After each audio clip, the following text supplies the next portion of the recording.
long, realistically, can he stall for? And what are the implications of that, Danny? Things are a little different this time around because Congress didn't start as it normally does with negotiations. Hey, would you think about coming in and giving us some documents? No, they went straight to subpoenas in this case.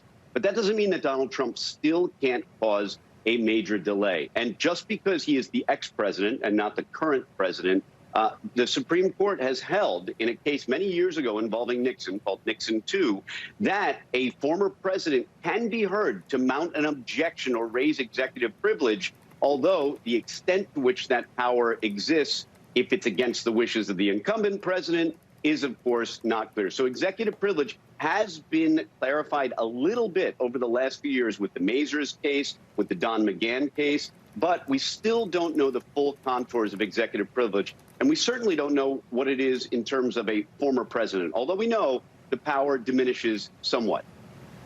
You know, Emily, the Hill reports that Democrats here are worried about a second Trump presidential bid, and some advisors are telling him, you know, keep a low profile until after the midterms.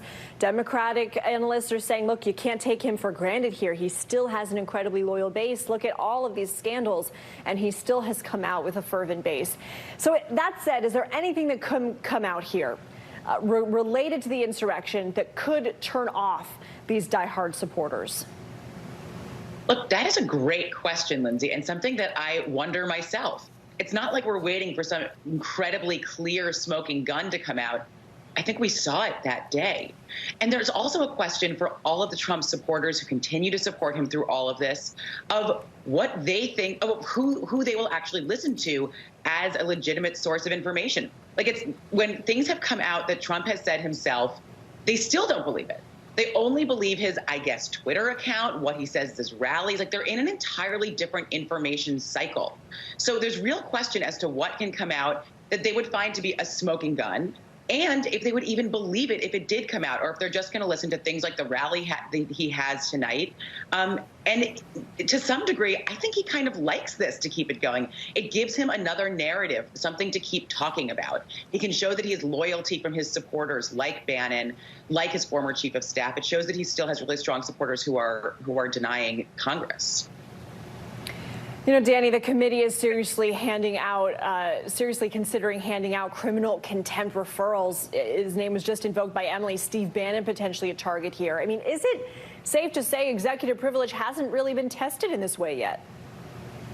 No, it hasn't. In fact, it hasn't been tested for many decades. And as I said earlier, it's been chipped away at. It's been defined a little bit. But we have a lot of things here that we haven't seen before, really in combination. We have an ex-president seeking to block information, not just from his close government circle, but from people who were never in government, like Steve Bannon. And to the extent he's seeking to just do a preliminary or preemptive block, that's not exactly what executive privilege is about. It's about a balancing test, looking at the actual information requested and balancing it against Congress's need for the information. It was really a Jeff Sessions who started the idea of saying, well, the president might assert executive privilege, so I'm going to decline to answer. We are still in the nascent stages of defining what exactly executive privilege is, even though it's been around since at least the Nixon era, and even before that, when President Truman even asserted it back then, and even further back, arguably, to George Washington. But we don't know exactly the limits of executive privilege, but fortunately, that's why we have the courts. They will define it for us eventually. All right, Emily, I only have about 30 seconds left, so real quick, we hear that Meadows and Patel are engaging, but the committee didn't say they're cooperating. What do you make of that distinction? That we may get some information out, but probably not what they're looking for. I think they probably want to keep going with the subpoenas to try to get as much information as they probably can, but we're probably not going to have the explosive testimony like we saw at the committee hearing back in August when we saw the police officers who had been on site that day that really tugged the hearts of so many people. Yeah, that was a powerful day. All right, Emily, Tisch Sussman, Danny Savalas, thank you both so much. Good